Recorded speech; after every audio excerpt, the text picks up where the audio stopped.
Hey, good afternoon, and I'm Mark B. Lee. I'm your host of Mark Knows Everyone. This is a show that I did not name. Okay, I had we put up I think some sort of poll or whatever, trying to come up with a name for this show where I just basically interview people I know, whether they're celebrities or whether they're friends. They're people I know, and my point in the entire show is to bring them to the forefront, to highlight them. It has nothing to do with me at all. It has everything to do with who I know, and these are people that I like to surround myself with. And I have so many quality friends. It's not funny. The bevy of friends that you're gonna meet tonight, I gathered at the last minute. When the hell did I think I decided to do this show this morning, to be honest with you. But that is the beautiful thing about this platform that I'm on, that I broadcast from. Not only do I do a show called Mark Knows Everyone, I also do each and every Saturday a show called Saturday Morning Cartoons, where we go back in our past and we talk about cartoons that we grew up with when we ran downstairs with cereal in our hand. There were no such thing as remotes. The remotes were you getting up off your butt and going to the TV set and changing the channel. I'm a huge Johnny Quest fan. I'm a huge Scooby-Doo fan. I lust for Velma. Okay, and I'm talking about no other rendition of Velma other than 1969 Velma and during that time. And I just love classic television. And we have friends like Lorraine. Lorraine is going to know who these people are that are joining us tonight. And yes, I do. I have wonderful friends. And tonight, last week, let's talk about last week. Last week, I hosted a show called Strange New Worlds. And it's based on, of course, the Star Trek series that's out on Paramount Plus. An incredible gentleman by the name of Dennis Russell Bailey, and my good friend Brady Jurn joined us, and we talked about actually season one. Everything that happened in season one. We didn't talk about everything, but literally just touched on Strange New Worlds and season one. And then we said this morning, after seeing Strange New Worlds, I couldn't see it when Paramount released it on Thursday because I was actually at The Flash, watching the movie The Flash. So I literally watched it, of course, Friday evening of Strange New Worlds. I'm like, oh my God, man, this is ridiculous because it's just too good for words. Well, this show is going to be a discussion on season 2, episode 1, called The Broken Circle, of course, of Strange New Worlds. And I'm going to bring up some incredible guests here. I'm going to go in turn here with how I know them. Brady Jurn here is a good buddy of mine. He's written some books. He's a fan. He lives in Michigan. What's the temperature in Michigan right now, Brady? About low 80s, 80, 82. It's perfect out. It's balmy. My God, man, you're having an inferno there. Well, Brady did such a great job last week talking about Stranger New Worlds. We're going to bring him in again. Thank you. Then, of course, there's the wonderful Dennis Russell Bailey.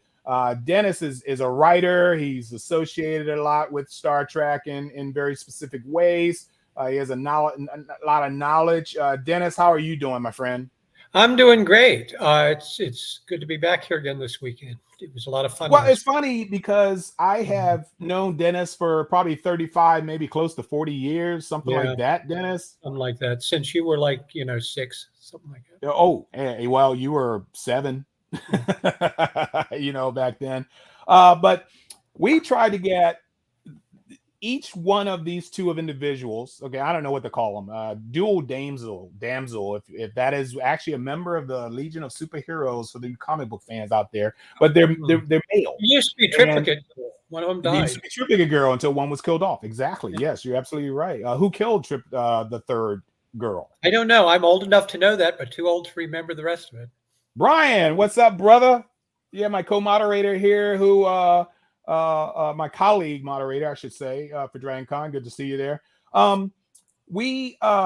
Anyway, these two individuals, I've known them just as long as I've known Dennis, and we are from the old Shortleaf Farpoint October Trek troop, the guys that literally started me into conventions that long ago. And if you can tell the difference between the two, I should turn off their names just to mix them up.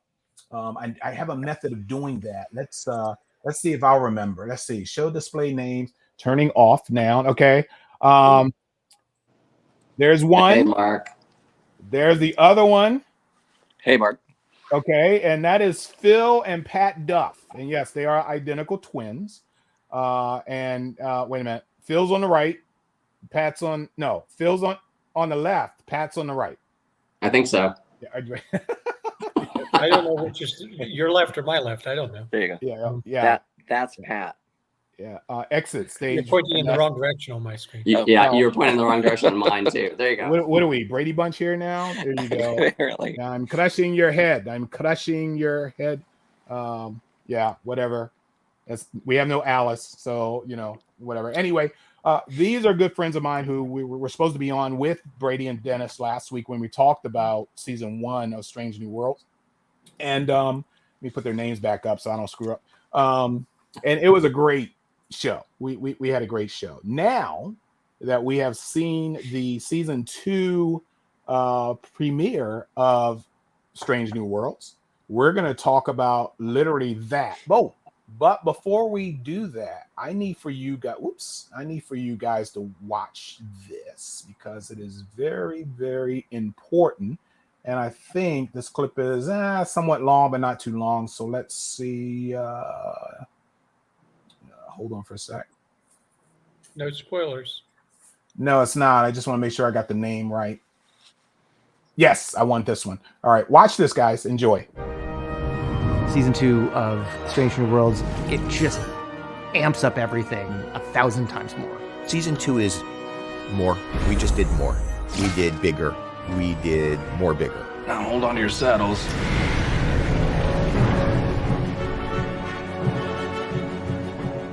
At the beginning of Season 2, the crew of the Enterprise are sort of split asunder. Una is in prison, awaiting her trial.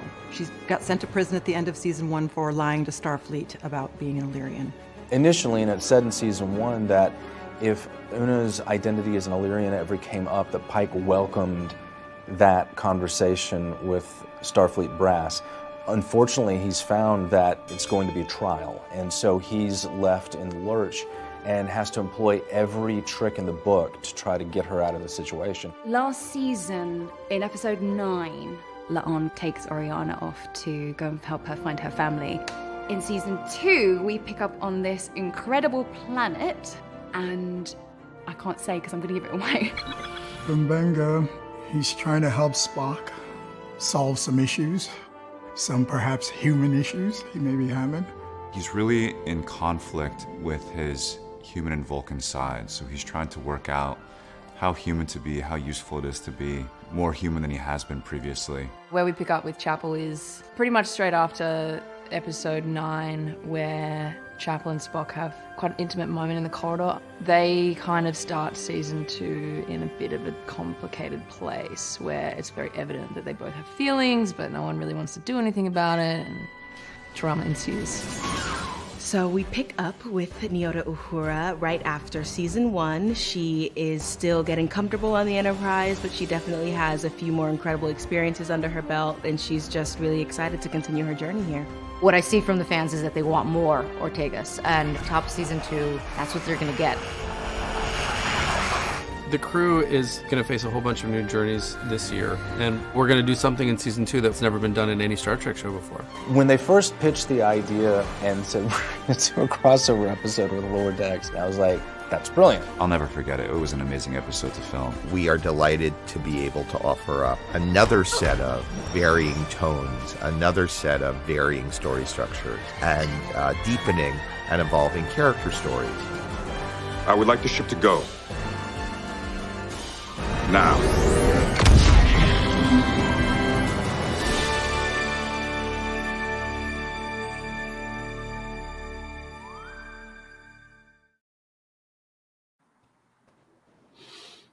All righty. So today we're going to talk about the Broken Circle, and of course that kind of depicts the season upcoming. But before we do that, since Phil and Pat weren't here last week, and we asked a question about to everyone, well, the three of us, Brady, Dennis, about season 1. I want to ask both Phil and Pat, whatever turn you want to take, of how do you feel about season 1, which actually was the debut of the new series, Strange New Worlds. I'll go with Pat first. Pat? Okay, Mark, I'll jump in. Phil and I both started watching Star Trek on September 8th, 1973 with the animated series, and then started watching the live action show once a week at 10:15 on Saturday nights in January of 1974. Okay. Within 2 years, when we were 11, we went to see Gene Roddenberry speak at Jesse Auditorium at the University of Missouri in Columbia, Missouri. And after that, he showed the black and white copy of The Cage. And at that point in time, you watch that and you're like, oh my God, Spock was on the Enterprise, whatever the number is, 11 or 13 years ago with Captain Pike. And you're like, and Captain Pike is cool. So I will tell you, watching any episode of Strange New Worlds, they're doing it right. And I feel like I'm in that auditorium watching, this stuff for the first time, like it's always been there. I am incredibly envious. That is an incredible story, Pat. Let's see if your brother can top it. Phil? Well, I can't top that one right now, but maybe I'll top it later. But, so nice on the Saturday Morning Cartoons shirt because, don't always want to admit this, but Saturday Morning Cartoons is how we started watching Star Trek. And then out on the playground, other kids were like, we got to stay up Saturday night for the reruns of the real one. I will quote Dennis, though, just to put in context, because Pat just said it. But, seeing that Spock had this deep and rich history, enough history to steal the Enterprise for in the Nasty Parts 1 and 2, that might be relevant this week. I am just loving it. But then Dennis, in a conversation we had with him, articulated that the really interesting thing about the first 10 episodes, and maybe he said this last week, is that you are seeing Spock not as a relationship with Captain Kirk. And so it is allowing you to see the spectrum of this cast and how they relate to Spock. Whereas, I'm sure we could debate it, but in the original series, there's even a line in an original series episode, Spock will always be at Kirk's side. Oh, it's Edith Keeler, and that's the way you define this character until The Cage and Strange New Worlds. You're like, this guy has got a whole nother life, and it's amazing that it's this rich in 10 episodes. My God, you nailed it. Absolutely correct. Because I thought the same. It's like, how do you accept a new best friend after losing an old best friend? Some people, prime example was my pet died 25 years ago. Have I replaced that pet? No, I have not. I have never gotten another dog, only because of the attachment that was lost from losing my best friend. You can't replace that. I mean, maybe you can, but you can't replace exactly what you lost, the relationship that you had. And you look at Spock and you understand. I mean, this comes around full circle, obviously, because you're looking at an episode of The Cage and you're like, after watching Strange New Worlds, and you go, oh, they were that close.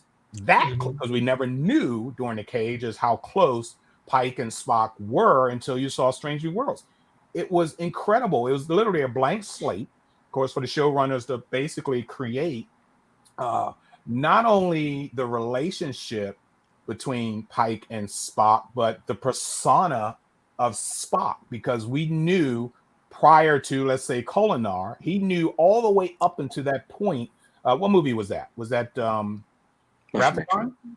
The first one's Kolinar, I think. It was Kolinar. Yes, you're absolutely right, Dennis. But then he dies in the second one, rather. Right. But leading up to Kolinar, he had all this raw emotion that he literally couldn't control, leading all the way up to the first Star Trek movie. And we're seeing that all now in Strange New Worlds. His emotions are just all over the freaking place.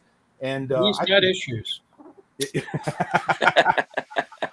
Well, hey, dude, man. I mean, I never had a bi-species relationship or a bi-species birth, whatever you want to call it. I'm not sure that you're missing anything, to tell you the truth. Is this from experience, Dennis? Something you want to tell us? So you should do a whole hour and a half just to talk about this Spock sometime. And you can talk about the whole show, but and we should do a show. The more that we learn about Spock, Ethan Peck's character as Spock, the more we're finding out that he Vulcans are. I mean, if that's what it's like to be a Vulcan by not having what he is showing us now, I don't know if I want to be a Vulcan. I have no idea how he literally holds that in, how he controls himself. Mhm. I think Ethan Peck Lorraine's right.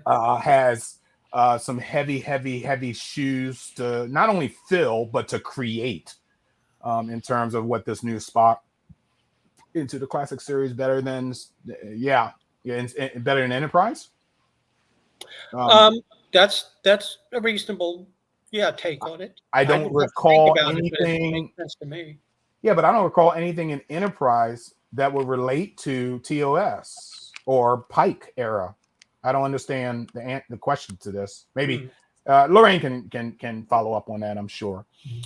Okay, so Phil and Pat, that was great. You guys agree with everyone else that Strange New Worlds knocked our socks off, but Strange New Worlds without that title knocked my socks off during Discovery.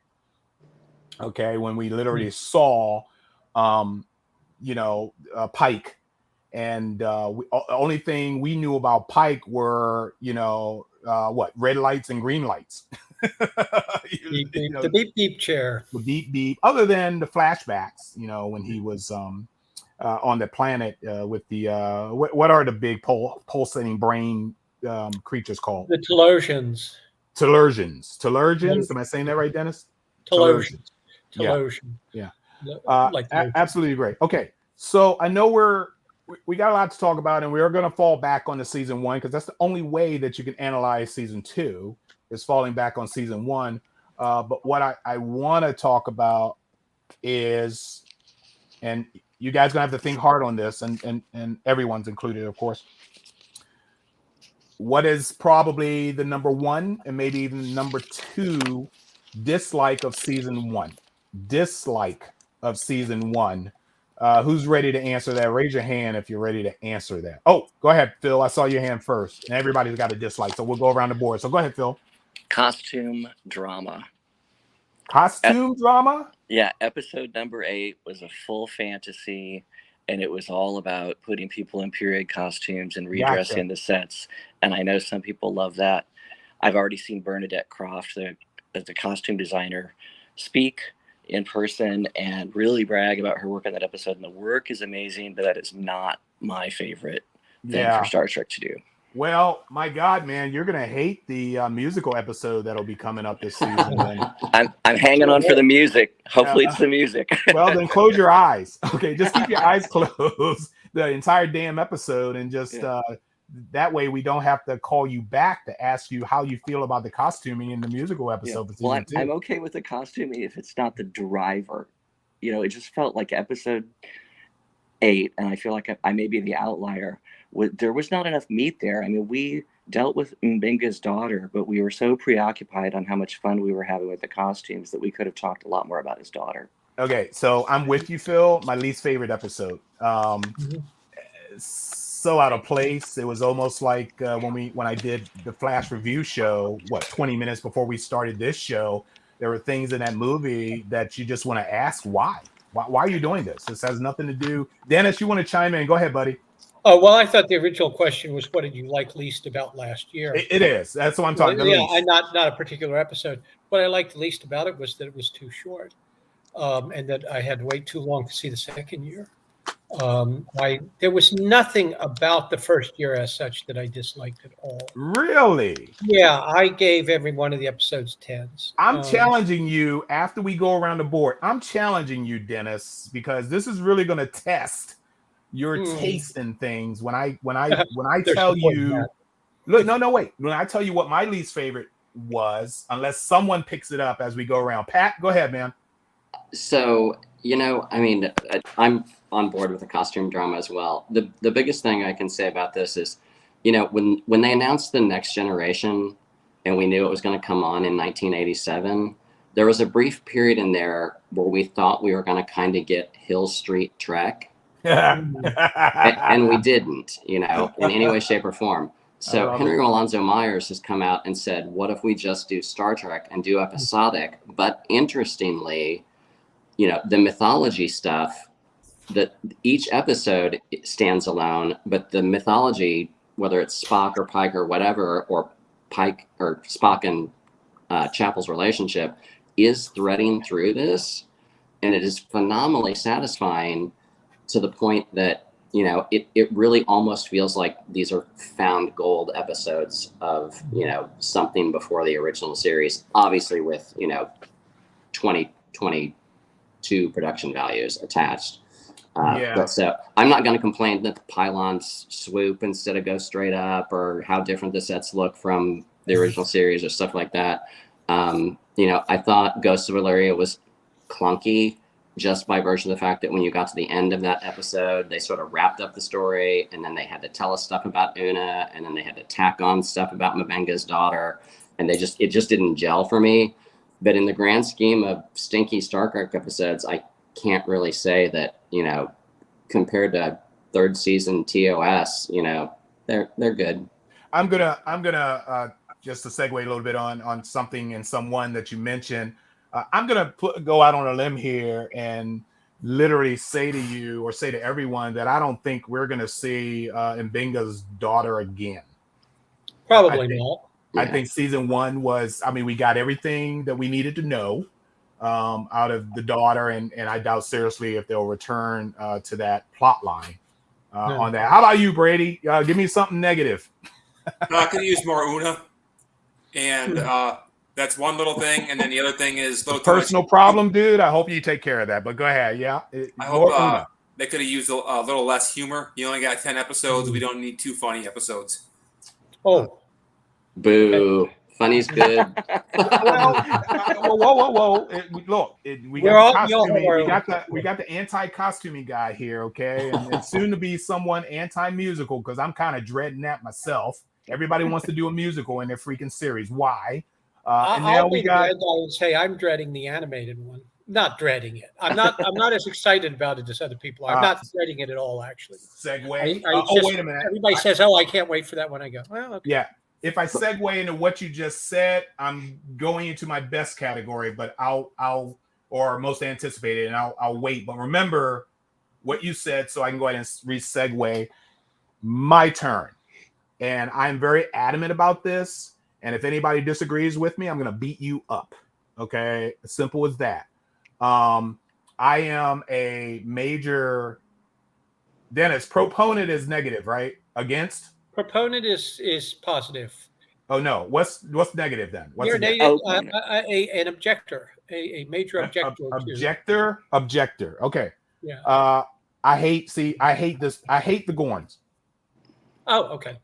I hate Star Trek, Strange New Worlds, Gorn population, and the fact that, speaking about this episode, we're going to delve into this, but we're on pros and cons here now.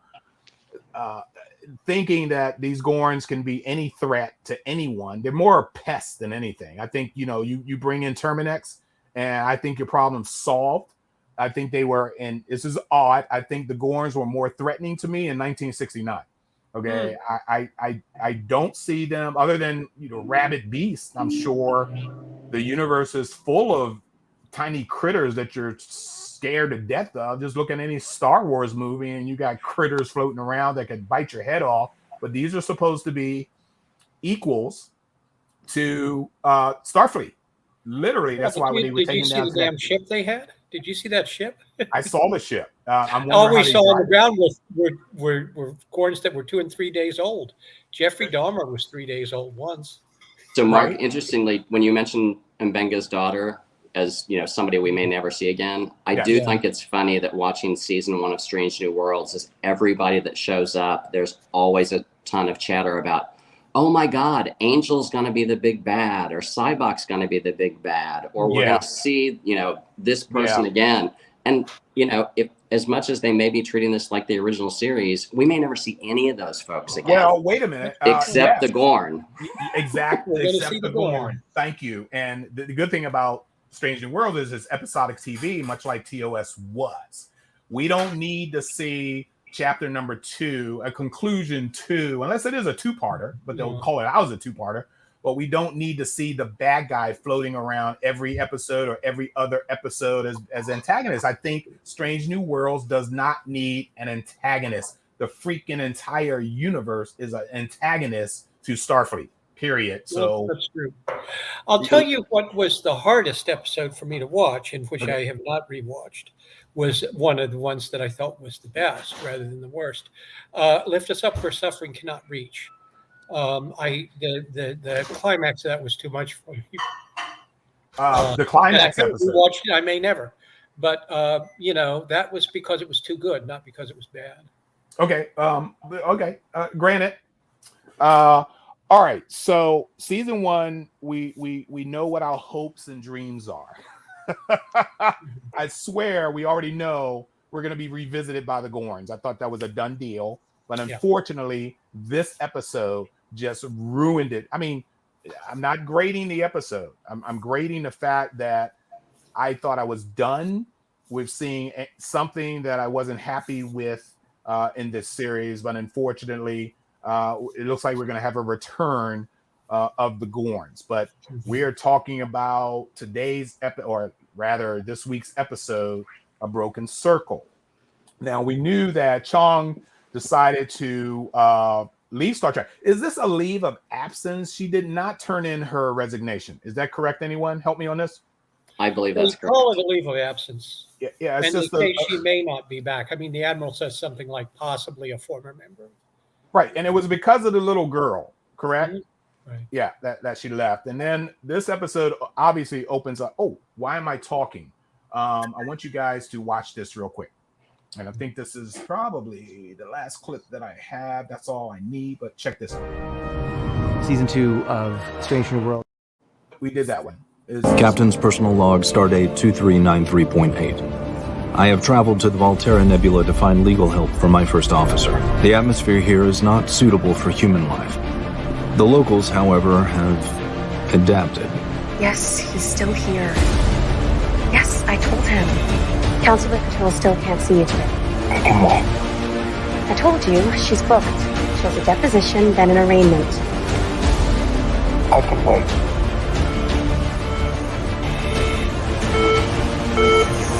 I don't think that you can. Tell me.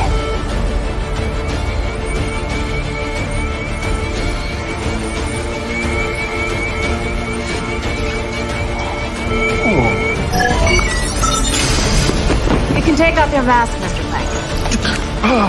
Yeah, safely now. I knew you were stubborn. I just didn't think you were stupid.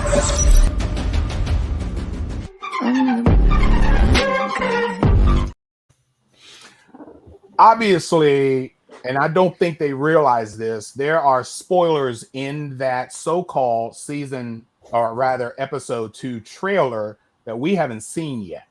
And literally, if you notice, Pike is obviously having a conversation with the person that's mentioned in season 2 that he was trying to contact. I thought, in fact, it was his girlfriend when they mentioned it in episode 2 that he was she won't even talk to me, is literally what he said.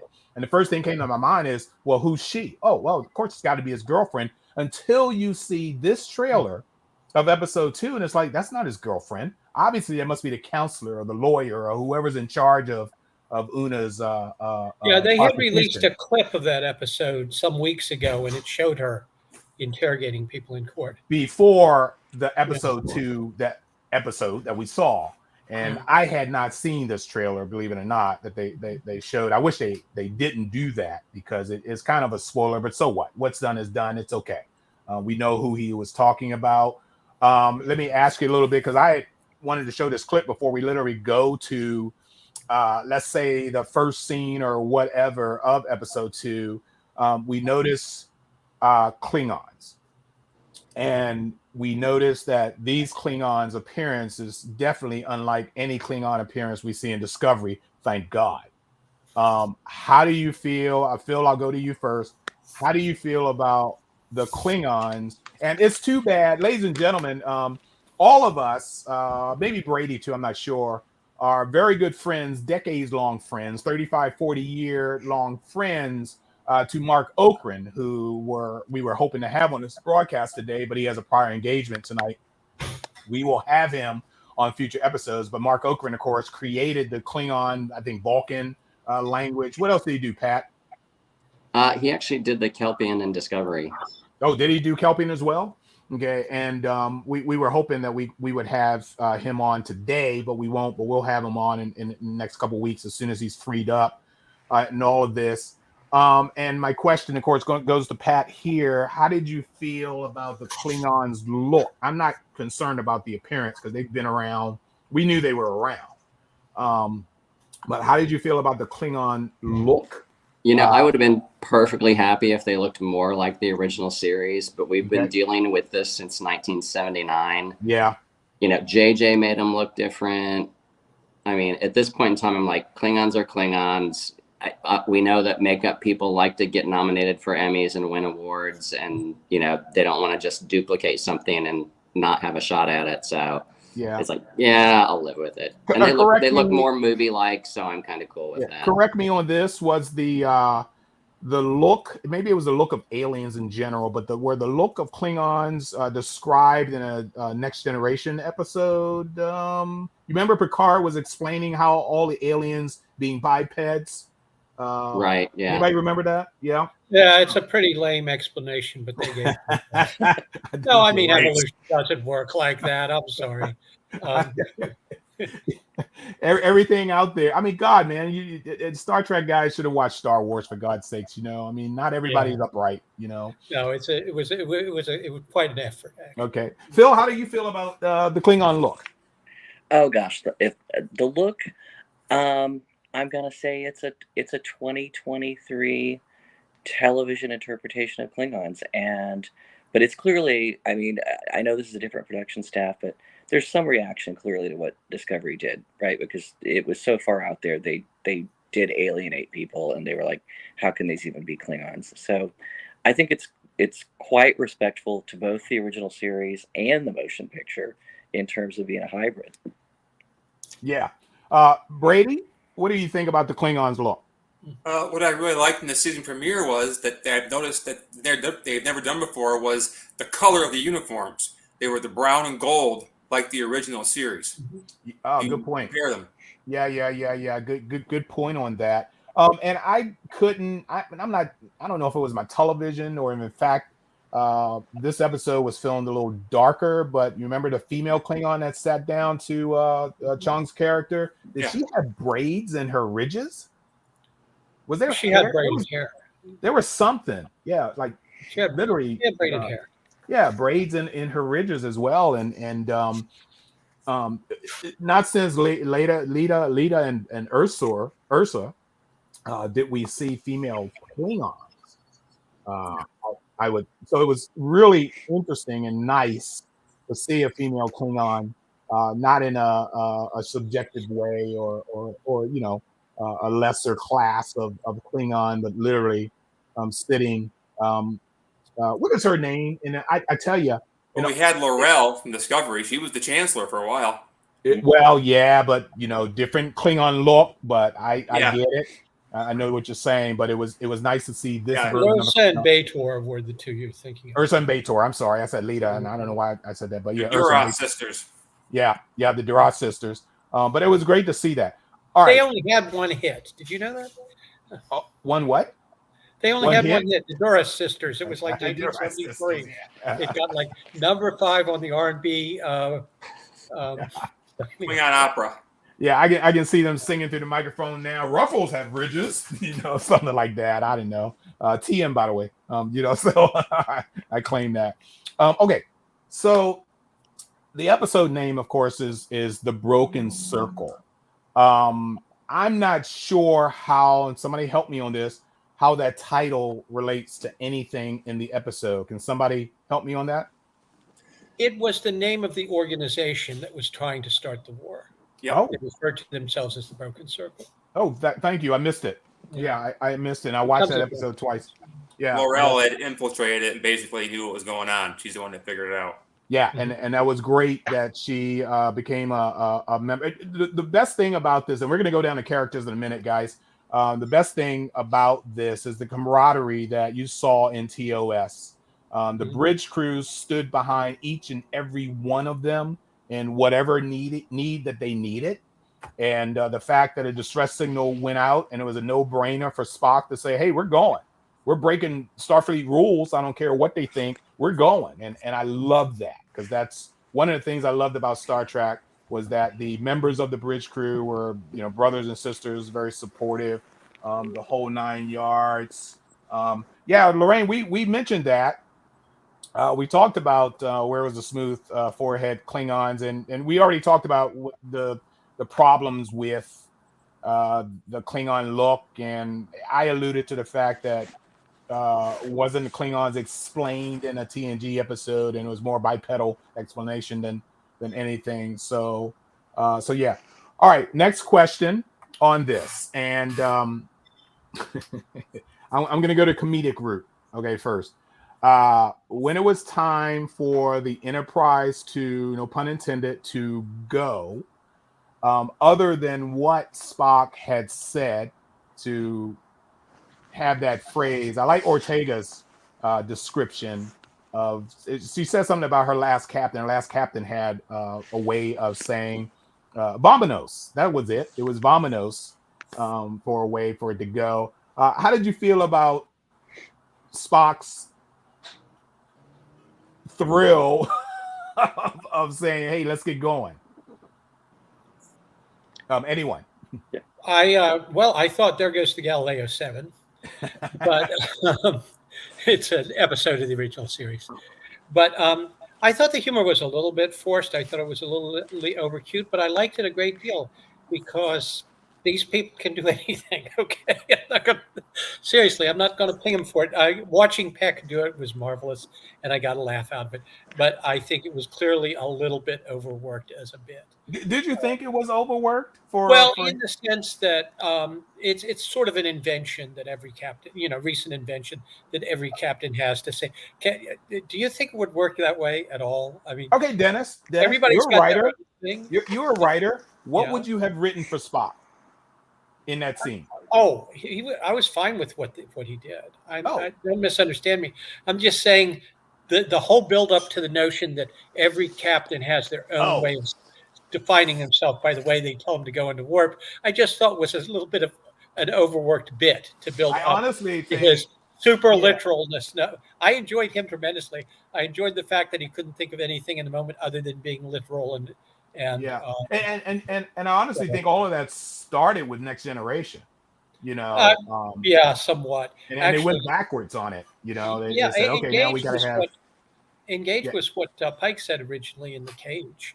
That was the way they ordered the ship forward, engage, and that was picked up again for Picard, right? Okay, and like I said, it was we got the idea that Ortega obviously had her captain.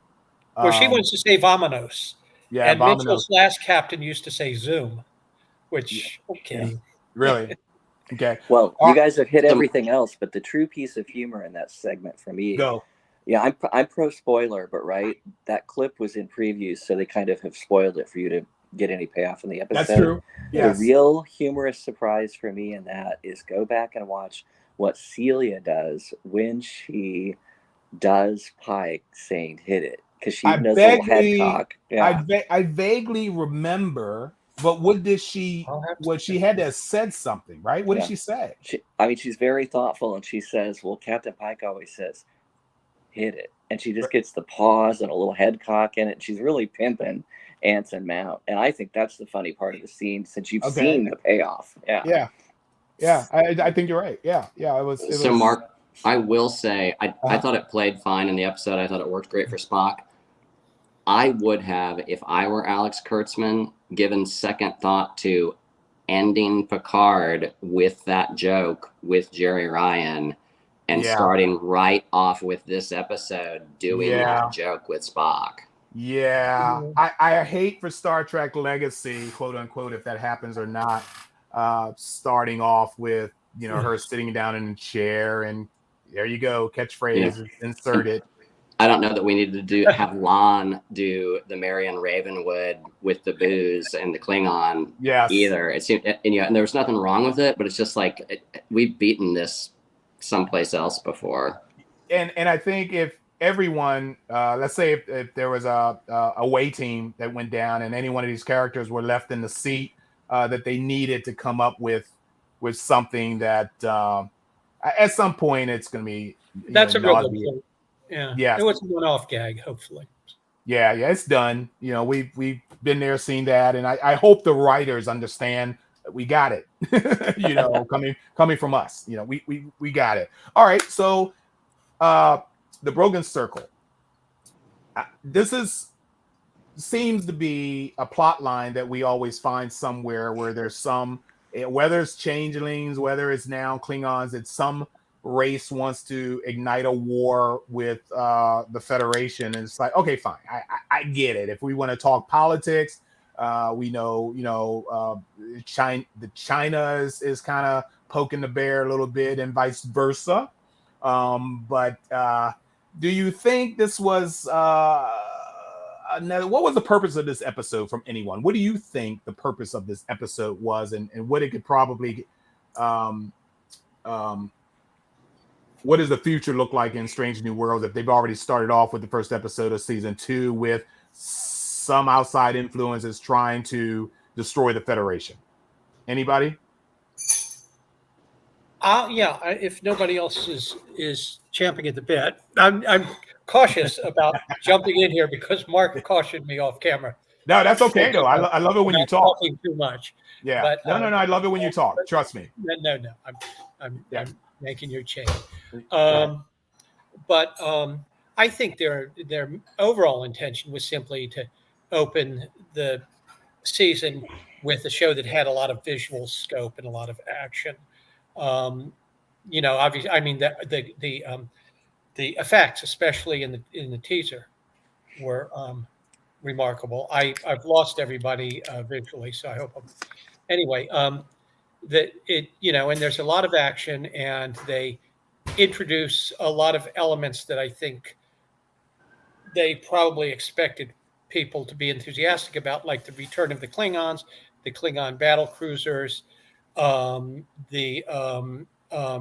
Spock in the center of the story, things like that. I think were just they just wanted to do something big to open. I think that was probably they've got the spaceship shootout up above, the crashing through the ice field and everything was just supposed to go, hey, this is a big show. It's going to be exciting. And it was. I loved the show from beginning to end. I know people have a number of different objections to parts of it, but I didn't have any.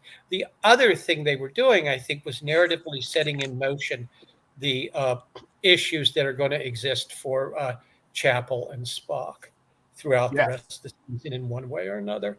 And I thought they did that wonderfully. The one point, I was in tears during the transporter room scene at the end. Hey, you mentioned that in private chat. Can you elaborate on what it is that made you tear up? I very rarely get emotionally invested in Star Trek characters in this way in the stories. I just don't, for a variety of reasons. To actually feel something during, a Star Trek episode other than, just sort of, I mean, I'll like it a lot, but I just don't. The characters have a certain remove to them in Star Trek. There's a real chemistry between these two actors, and I think they're writing this really, really well. And the moment that I teared up was when she opens her eyes and says, "Why you got to be so rough?" Because she's playing that, and that is working on several levels where their relationship is concerned. One of them is that, and I don't want to be misunderstood here, hopefully, it's emotionally intimate between the two of them. It's an emotional connection. Maybe more importantly, and on the surface, she's reassuring him. She's, at the point of death. And when she comes back, what she's most aware of is how distressed he is. And then what's going on with Peck is kind of beyond everything. He's just fantastic. I'm going to stop now because I'm talking a lot. No. But the moment at which I teared up was when she says, "Why you got to be so rough?" And I agree with you because I'm a fan of quality writing. If I can predict it, your writing sucked. I knew that was coming, and I did not. Yeah, and I did not see that coming, and I thought it was great. And you're absolutely right about the emotional connection because we did see physical because literally when her hand went up and touched his face, you can tell. Wow, well, that's about as close and as emotional as you can get. I mean, that's a definite signal.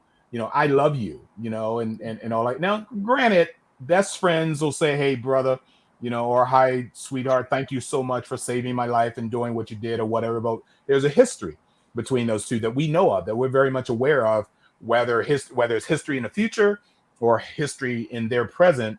We know how they feel, and to write around that, to play on that, I think they're doing the right thing. I'm afraid that we're only in the season 2, and we've already seen the depth of this connection. What is it going to turn into by the time we get the end of this? Season 3 has already been announced, if you guys did not know that. Yeah. And I'm a little worried about where this is going to go, actually. Yeah, you too. Yeah. Just because I don't want to burn through it really quickly. And I think I have an idea of where it may go in the season based on things they're saying. Yep. And I'm thinking, let's not go through that quickly. Because Brady, it is. Let me let Brady interject. Brady, what do you just agree to? Well, what he was saying, they're letting on that she's going on some archaeological thing, learning thing. Obviously, she'll meet Roger Corby there. They're setting that whole thing up where she'll meet Roger Corby. And yeah. So you think it's going to be a triangle going on here? Possibly. Yeah, I think you're right because we know in TOS that there was some sort of physical connection. In fact, she didn't care at all about Spock's feelings when she got excited that she was going to see Corby. So that you can tell that somehow she drew away from Spock just in looking at future episodes that we've seen in the past. See what I did there? Future episodes. Okay, whatever. Okay. All right.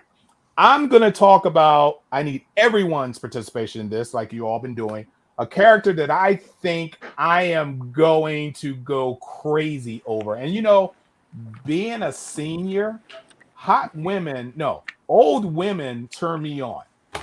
I could use other TMI. words. Thanks for sharing. With TMI. Hold on now. I'm not done. Because we're all the same age, basically. Yeah. So, if women your age doesn't turn you on and you want to go to something younger, go for it, buddy. But it was always something that I saw in Laka back during those days of Laka. Taxi, of course, is what I'm referring to. And it was always she's cute. She has a pretty face. Even Cyndi Lauper, I think, is attractive. I just hate it when she talks. But Cyndi Lauper alone is a very attractive woman, older woman. And of course, if you guys haven't picked up on this, I'm alluding to Carol Kane. And I want to ask you guys two things. One is the new species that we've been introduced to, and the new chief engineer, although it hasn't been, let's say, officially awarded to her, because I'm sure that's the position of the captain of the freaking ship. Not to mention that she kind of went AWOL, if you think about it, from Starfleet. What's going to happen then when she gets back, when they all get, well, actually they did go back into their good. April gave them a warning, do that again, and I'll whatever. But they haven't addressed the fact that Carol Kane has placed herself personally as a crew member of the Enterprise. Anybody want to go first on this? I think she's a great addition. I think it's cool having someone on board that has all this experience. And I potentially see her as a Guinan type mentor guide that is there with all this experience, because you got a pretty young crew. So I think it's going to be interesting. She could end up being Scotty's mentor for all we know. Yeah. How about you, Phil? Oh gosh, I've got to go somewhere bizarre, which is, I've not ever been a huge Carol Kane fan. so shoot me. And then loved her on Kimmy Schmidt. Yes. And then they were talking about, comedy legend Carol Kane, now on Kimmy Schmidt. And I'm like, comedy legend from what? And somebody's like, Taxi. I'm like, oh, oops, right. So obviously, you forgot. Taxi. Old man. I know, right? And I watched Taxi, but so whatever. But you get to the end of this episode, and she makes a reference to a Klingon toast, and it stuck with me when I watched it, where she says, "Did he say make your blood scream?" So, Mark, what are you saying? You're saying you didn't like that toast, or? Oh, I love that toast because one good way to bring a character in is to have them know their Klingon really well, and Mark Okrand pointed out that "May Your Blood Scream" is something he wrote for an audio. I think they were called audiobooks at the time. Yes. Oh, and my so God. it's a buried 30-year-old callback to knowing Klingon culture, and also the second person from Taxi to be speaking Mark Okrand's words in some form. Wow. You know what? I wonder who dug that up. Okay, because Mark didn't suggest that, did he? Well, so I can say two things about that. Is during Picard. Oh, hold on. I need to put you on the screen by yourself here so we can blame somebody. So go ahead. I want to step gingerly. During Picard, Mark was consulted a little bit for some work, and said he signed an NDA that specifically said he was not allowed to talk about anything he did on the third season of Picard until they had all aired. So I asked him how it came about that "May Your Blood Scream" ended up in this episode, and he said, "Talk to me at the end of the season." So, wow. So we can find out later. But there's.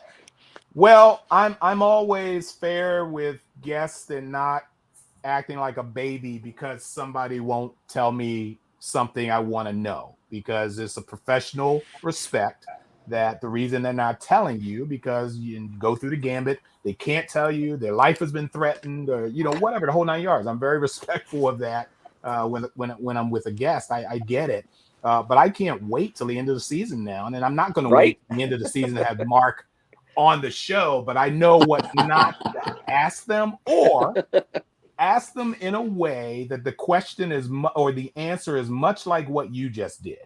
You get it? Yeah. So I'm willing to wait to get Mark on here, and we can talk a little bit. At least we can talk about Picard. There was language there. I'm sure there was some Vulcan language, of course, in Picard that we can talk about. There's other things that they would talk about that without getting into Strange New Worlds, which brings me to things we all can talk about. There's I'm a hard man to impress, okay, and it's just me. If it's too much of things, much like we talk about the way to make the ship go, what the captain needs to say, anything that anybody can say sitting in that chair is going to be corny to me regardless. I think Dennis kind of is close to feeling that way as well. It's like, why do this? Whatever, I don't care. I think because we've heard engage enough. Okay, we've heard it but when you do something that literally is outside the box in writing, where it's unpredictable, where no one thought of this, where even if we came close, we knew it would never happen, and that is the inclusion of one format of filmmaking into another. And I am talking specifically about Lower Decks. And if you haven't caught on yet, I'm sure you have, shake your head if you know what I'm talking about. Yeah. Yeah. Okay. Pat just give me his eyes. Woo. I'm excited to see that there are two cast members. Can we call them that? I guess we can. Cast members from cast members, from Lower Decks, but not only just cast. We're talking voiceover actors portraying the roles of drawn characters, playing literally a live action participation of their character onto an episode of Lower Decks. Phil and Pat, you guys are really, really up on Strange New Worlds. Is there anything I don't know that you guys can probably share? I unfortunately don't know much. Don't know anything that I don't think you know. Got put it. it that way. Have you watched Lower Decks? Yes, Oh, yeah. absolutely. Oh, okay. How about you, Phil? Anything you can tell me? I have no special knowledge on this. I would just say, has it ever been done? I mean, we all know about famous actors doing voiceovers, and they're Right. like, "Oh, that's Mark Hamill." Has anyone ever put a voice actor into a show as their character, or I'm sorry, into someone else's show as their character? So it's a huge, it's a big swing, Dennis. Yeah, and Yeah. this is what Dennis. I'm gonna go to you next, but this is what impressed me. Who'd have thought? I mean, wait a minute. This doesn't make any sense. It's like, well, if that was the case, bring my Velma from Scooby-Doo and put her ass on the Enterprise, okay? And I will praise you to the high goddess of animation on that. Dennis, what do you think about an animated series, not to mention directly Star Trek series, showing up as a live action, and Lower Decks is more comedic than drama based, which is Strange New Worlds. Give me your thoughts, my friend. Well, they do enough comedy on Strange New Worlds that it doesn't worry me in that respect. I said at the top of the show that I'm not as excited about this one as I know quite a few other people are. And that doesn't mean I'm not looking forward to it. I don't watch Lower Decks much, but I've seen episodes of it. And I expect that this will be really inventive and fun. I'm looking forward to seeing what they do. I do recall reading an interview with, I believe, with Jonathan Frakes, but with some of the people working on the episode, saying that they had an interesting time figuring out what the tone of it should be, because the kind of performance that they do in where the entire performance is carried by the voice on the cartoon is sort of an over-the-top vocal performance.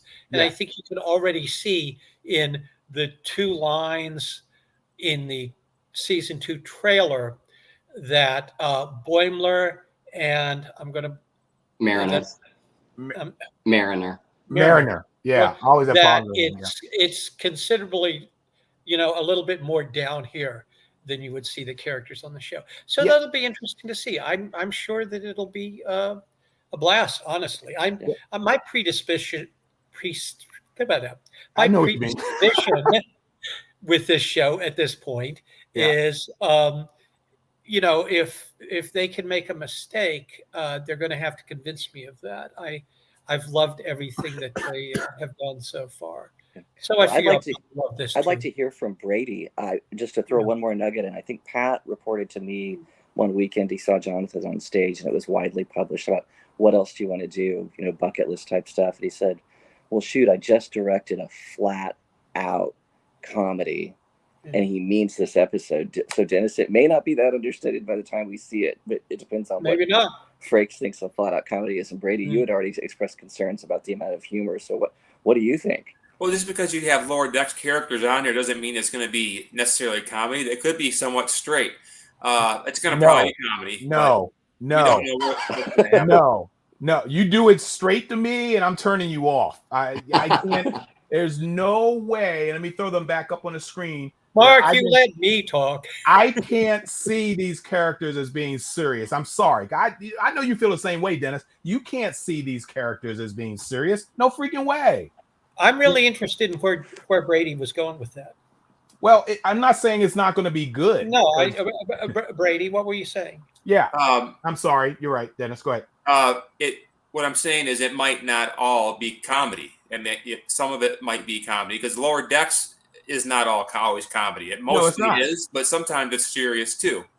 And I think it's really interesting and it's going to be refreshing. What this reminds me of is the DS9 episode Far Beyond the Stars, where you see performers kind of in a different skin or without the makeup. It's like an exposure thing. So it has that kind of vibe to it, and I'm excited for it. Yeah, I know. I'm excited for it too. But if Jonathan, pretty much confirmed my suspicions, that it was. I forgot about that. Yeah, it was flat out comedy. Then that's what I was expecting in the first place. Now, sure, you'll have your little subtle moments of drama that you're going to see during that episode. You can't laugh out of you could laugh out of the episode, but you know what I mean. Somewhere in there is going to be, I guess we'll be returning back to the Sorrento down, and it was a pleasure. Hopefully we'll meet you guys again, whatever. It's fine. I'm not saying I'm going to dislike that episode. That's going to be the complete opposite. I'm more worried about the musical than this episode. I'm curious about Interestingly, for the Lower Decks crossover is, those guys could have crossed over with Picard because the time frame would have worked. But Picard was way too busy being depressing or doing the reunion or being super serious or whatever it took. Yeah. By the way, the important thing to know about the Lower Decks guys is these guys know all of their history and they know who Captain Pike and Spock are. Yeah, because you hear them talk about Frakes all the time. Well, not Frakes, but number one all the time, on their own show. There's a meme going around about the fact that they know that Pike winds up in the chair and that they're surprised that he does. But when I saw that, what interested me more was that they know something that Pike doesn't know. Yeah, obviously. I wonder if there's at any point in it being a comedy where they might tease that to one another or something, or some remark that goes over Pike's head. You know what? If they come across a mirror universe of all animated Starfleet characters, I'm out. I'm done. Yeah, but I mean, Pike does know he's going to end up in the chair. That's the thing. Yeah, he does know that. He doesn't know, but they know that he won't stay in the chair. Stay in the chair. Yeah. By the way, I can't watch the Menagerie now without thinking that Ethan Peck has been planning to do this since episode 1 of Strange. But you know what, Dennis? I gave up on the timelines. I can't keep track anymore. I don't know when, what, where is something happening. Who the hell knows where Discovery is and who's gonna meet who or whatever. I don't care anymore. I really don't. I don't want to hear somebody quote canon and go, that'll never work. That's not true. I don't care. That's not what I was saying, but okay. Yeah, I mean, no, but I'm still talking about the timeline. If the Lower Decks guys know where Pike is going to end up, we're talking about timeline here. I don't care. No, they know where he's going to end up. We all know where he's going to end up.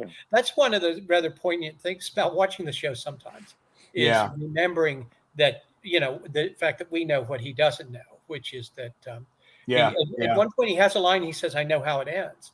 Yeah. And you think about for a minute, wait a minute, you don't know how it ends. Yeah, that's true. That's a kind of an ironic commentary on how we all live our lives, actually. Okay.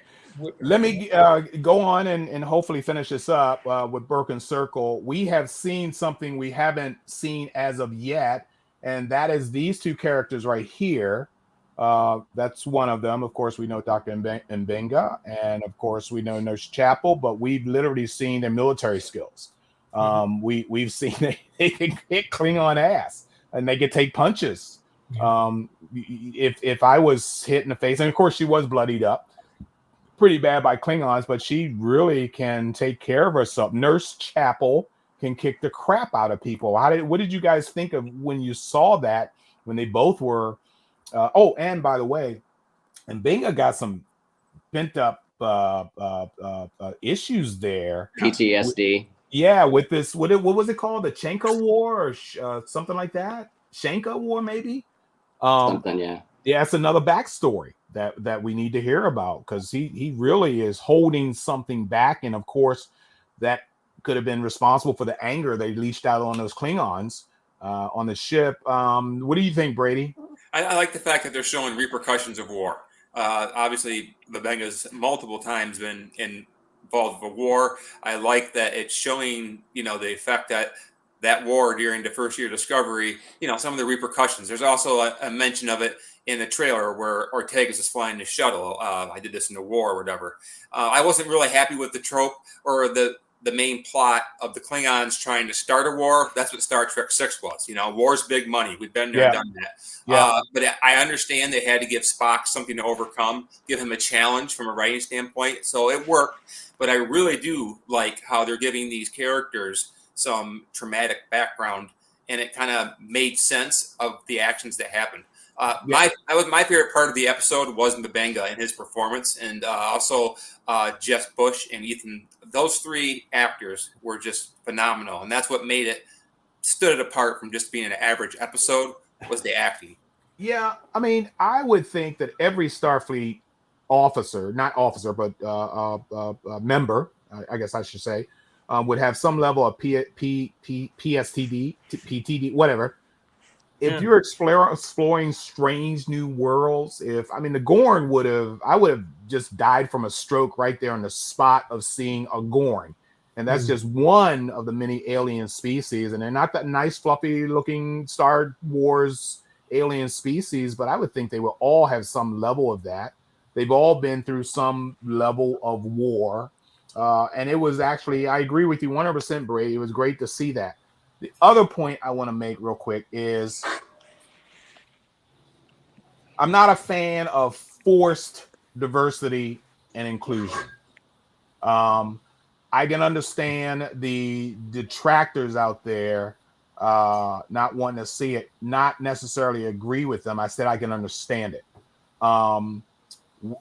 It's only recently, and in all due respect, probably during my lifetime, that I've seen, people like me in Westerns.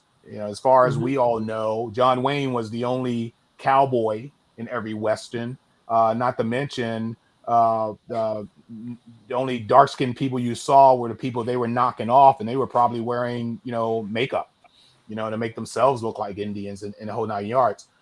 So I am seeing diverse characters like you wouldn't believe, and it really makes me so freaking happy that people are pissed off about it. Yeah. It really is. And we're seeing it in the crew. Did you guys happen to notice the who was that? The transporter. Chief J. What's that? Chief J. Transporter Chief J. Very good. You read my mind. Noah Lamona, and I'm probably mispronouncing that last name, and I'm sorry, because I know that they're in the audience. Wow, it's amazing that you researched that so quickly. I read a lot of stuff about this show. Right? Yeah. But you knew what I was talking about. Yes, I did. I did. Yeah. They are gender neutral. I'm not certain what the appropriate term is right now. And evidently, well, who knows whether the character is or not, quite honestly. Yeah. But it's interesting, and I'm not getting on a soapbox or anything like that. But the fact that where my people are not as noticeable as we had been back in the 60s and beyond I would be so out of sight happy that non-binary whatever pronouns, whatever you want to use, is a non-issue. It's a non-topic, for this everyone. is a very Star Trek thing to do. And it's very Star Trek. It's not an entirely positive thing when I say that, but in this case, and I could come back to that, but not this week. But it is a very Star Trek way to approach it, which is to just have people there. Yeah. This is what it's supposed to project. It was explained in TOS. I think Uhura did it or whatever, where racism no longer existed and blah blah blah blah blah. Yet we see episodes like For the World Is Hollow, and let this be my last battle. No, which one is it, guys? Half white, half black. Last Battlefield. The Last Battlefield. Yeah, where that still brought forward, but that was done for a reason, because that was the times of racial strife during that time, and they wanted to portray that as a point maker. And I thought that was fantastic. So we talked about M'Benga and Nurse Chapel and their skills. We do understand who am I missing? We know the issue with her right now and her so-called savior that's on his way or whatever. And obviously that is a storyline that's going to be hashed out. Unfortunately, I hate it when they want to drag it out for an entire season, because it kind of detracts from new stuff that we can see on Star Trek. I am a fan of these guys. They're absolutely fantabulous. I honestly think they don't have the rock stardom that the TOS actors have, and maybe even TNG, because whereas you can jump right into a convention these days while your series is on, TOS didn't have that advantage. Thus, they became rock stars when they went to their first con in New York and whatever. So they're becoming a little, in my opinion, a little not too familiar, but at least very familiar to us when they do show up on the stage, even though it's only been one season that's been shown. but it's nice to know that they are in person as nice as they seem to be as a cast on screen. So I'm really, really happy to see all these people, and can't wait to see them again, which is cool. So I guess in final closing for all of you guys, can you each one of you guys say something, either positive, negative, whatever you want to say about Strange New Worlds, even though we've only touched on episode 2? Dennis, I'll let you start first. Gosh, can I say anything positive about this series? Let me think. I know you can. I think they're off to a great start this year. I'm very much looking forward to it. So far for me, they can do no wrong. They've done a lot of things that I didn't expect and that it took me aback at one time or another. The Gorn being one. But all of that just got me thinking again about what I had always assumed about this thing or the other thing. And the fact that they were approaching it differently, and they approach a lot of things differently, is a real positive to the show. I just can't wait for the rest of the year. And I'm sorry that if we make this a regular thing, that I won't be here for a couple of weeks, because I really enjoy talking to all of you about it. Yeah, you're in Europe. Trying to stay on top of the water. Yeah. And up in the air when we're in the plane. So yeah. Well, where are you going in Europe? I'm segueing. All around Northern Europe. All around Northern Europe. We're on a cruise. And, got it. Good for you. Enjoy it. Yeah, I absolutely will. I absolutely will. And I've got nothing to worry about, because my partner, Michelle, who we saw. Yeah, let her know she's been seen. she's in charge of everything. Good. She knows. She's got everything really well worked out and everything. Yeah, because I can see you scrutinizing every aspect of the planning stage. So yeah. No, she plans and she knows what she's doing, and so I know that we're going to have a good time. Yeah. Well, here the advantages of living in Florida, Dennis. I've been on and about to go on my next one. I've been on 72 cruises. Oh, great. Yeah, cruising is presumably mostly in warm water. Yeah, well, yeah, I won't do cold, but yeah. No, I don't. This is the Northern Sea. I'm going to be out there like floating, trying to climb up on the door. Yeah, I can end up freezing to death. Yeah, water when the ship goes. Dennis, get off that rail. Yes, I mean I can see that. Brady, how about you, buddy? Final thoughts on Strange New Worlds, and of course we've only talked about the first episode, but overall. I love this ensemble. I love every actor, every character. There's an episode I heard they're going to do, and I hope I'm not being too spoilery, but where they might return to Rigel 4, or where Pike had his illusion, where he's fighting the Barbarian. And for years, I used to thought Susan Oliver was calling the big Barbarian the Kalar. When I got subtitles, I figured it actually is the Killer. And that's all we know about that. We don't know what happened there. We know he lost, 3 crew members? And maybe we'll find out more about that illusion he had and what happened on this planet. And I heard that there is an episode where they go back to that. So I'm looking forward to that one. I don't mind the Gorn thing. I'm more interested in how the crew reacts to the Gorn. Yeah. And that is more interesting to me than the antagonist. So we'll see what happens. I'm excited. You're such a nerd is what you are. And you crack me up. But they can't convince me that at this point they won't convince me that the Gorn is a necessary aspect of this series. They just look like rabid dogs to me right now, and to know that they can fly ships around and stuff like that makes it even worse. I'm sorry, I'm the antagonist for Gorns. Bill, how about you, brother? Positive thing, I'll say the context is when we got to the end of season 1, we had always done there were 79 episodes of the original series, and then there were 89, and now we're up to 90. And I'm going to see more of these characters that plug into the show that I loved as a little kid, because they have really surprised me in a couple of them, and as Dennis has said in other ones, brought me to tears. So keep doing stuff with these characters we love. That this Spock we know is going to go bust Pike out of his wheelchair and keep going. Yeah.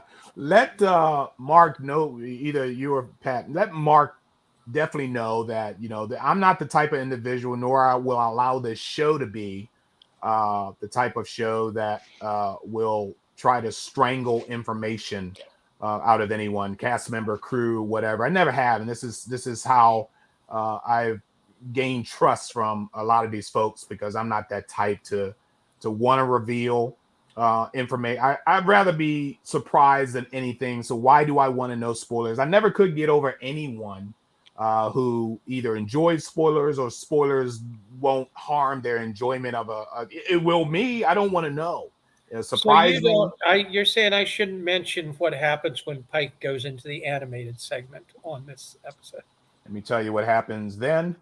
So anyway, I'm not the type that would allow people like Dennis Bailey to spoil stuff or try to tell me stuff, because I am quick with the finger, and a lot of ways I can use my finger, and I won't allow that. I just made that up, if there's any doubt. That was pretty good, though, wasn't it? You like that? Okay. So, Pat, how about you, brother? Well, so interestingly, I think, just by virtue of what we've seen in season 1 and the single episode we've seen in season 2, there's a little bit of similarity to the original series in that, when we started the second season of the original series, and I did not start it when it actually happened, I caught up after the fact, but everything out of the gate, second season, they were firing on all thrusters. They were really comfortable with each other. It was some of the best episodes of the show. And I think these guys have set themselves up potentially for that same situation. I have to say, all throughout season 1 and this episode, and it looks like it's going to continue, with all due respect to Discovery, I feel like I'm seeing the entire budget on the screen every week. Yeah. And I just couldn't figure out where some of the money was going on Discovery when they're walking in the same quarters in the same uniforms, and they're in the 8th episode of the same story. Yeah. And, and clearly we know when they go to the AR wall and the Klingon planet that they spend a fortune doing that stuff. Yeah, but what the final result ended up being? They're not around anymore. Right? Yeah. Right. Yeah. So, I mean, obviously somebody said, hey, man, we can't keep doing this every week. Yeah. Spend less money on making it theatrical, and more focus on the script and the script and the story. On the older shows, the script and the characters and the acting came before the cinematic stuff. Well, let me tell you something real quick. When I was watching Discovery, I was complaining that I need to see some classic Trek, that the way the Trek was lined out to be, its purpose, its mission, and where did I see that? Where did I find that? The Orville. And I'm like, oh my God, Discovery needs to be the Orville. And then lo and behold, what comes along behind the Orville that gave me what I was asking for in the first place? Strange New Worlds. And I'm like, there you go. You're getting back to the formula. I love it. That's where I wanted to be in the first place. That's why I love Trek, got into Trek, appreciated Trek, is what Strange New Worlds is doing. As soon as I saw probably first, second, even up to the 3rd episode of Strange New World season 1, I was in love. I'm like, thank you, Jesus. It's like, Yeah, we could talk about the Orville sometime. I remember when first episode, what jumped out at me was they are heavily into the action adventure format of the original.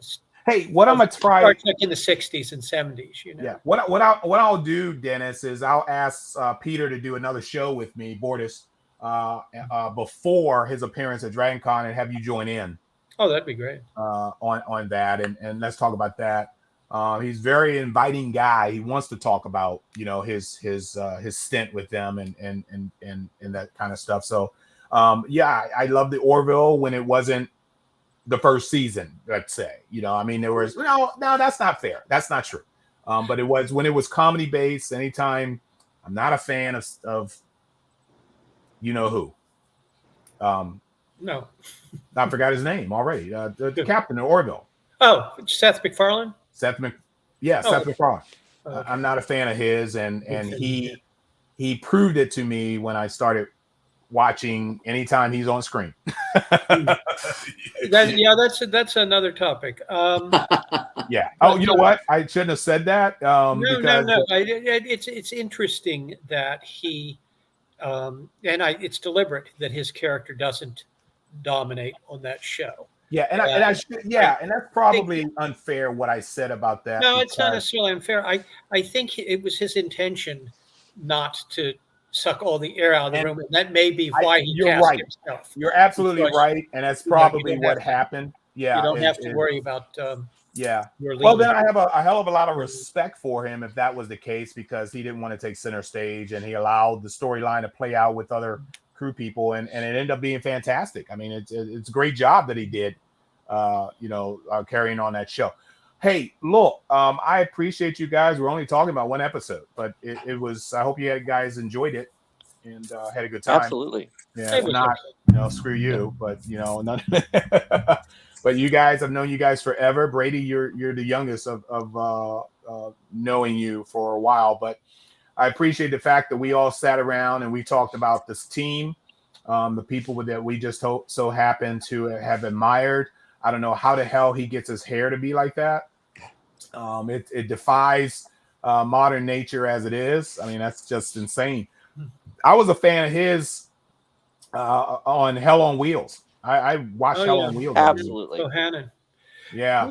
He put up a video of them doing his hair on his, I think, Twitter somewhere, of them doing his hair for Discovery. Of him in the makeup chair.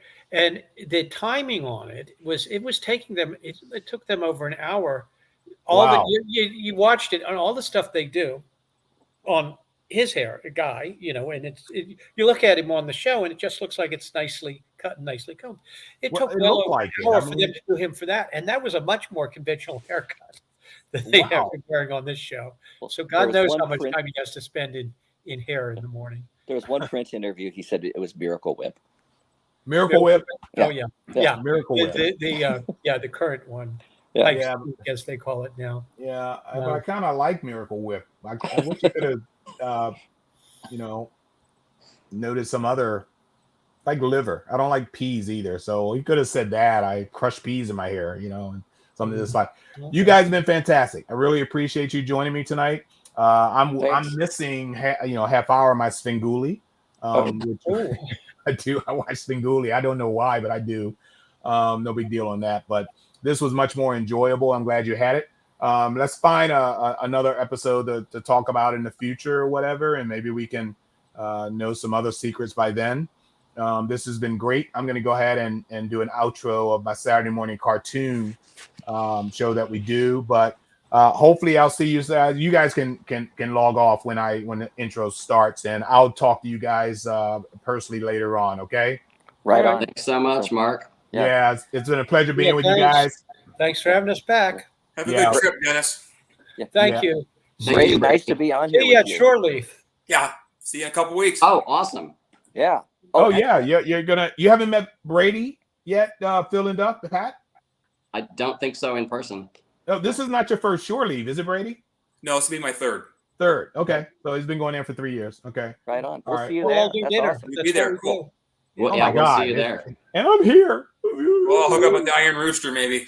I got to find a flight or something. Oh, well. Anyway. Oh, Diane, wait a minute. Is that Diane that we know? Which Diane? Who? I'm sorry. What did you say, Brady? We should hook up at the Iron Rooster. Oh, he said Iron Rooster. I thought you said Diane Brewster. No, I know the. Maybe another you're friend. talking about. We know it, Diane. So. Yeah. See you at Shore Leave, Lorraine. Have a nice, safe trip, Lorraine. See you, Lorraine. Hopefully you find your luggage a little easier this time. Oh wow, you know the whole story, don't you? Little. Giving her a little crap. Yeah. All right. Hey guys, nice woman. Take care. See you guys. See ya. Bye bye. Live Thanks. long and smooth hair. I don't know. See ya.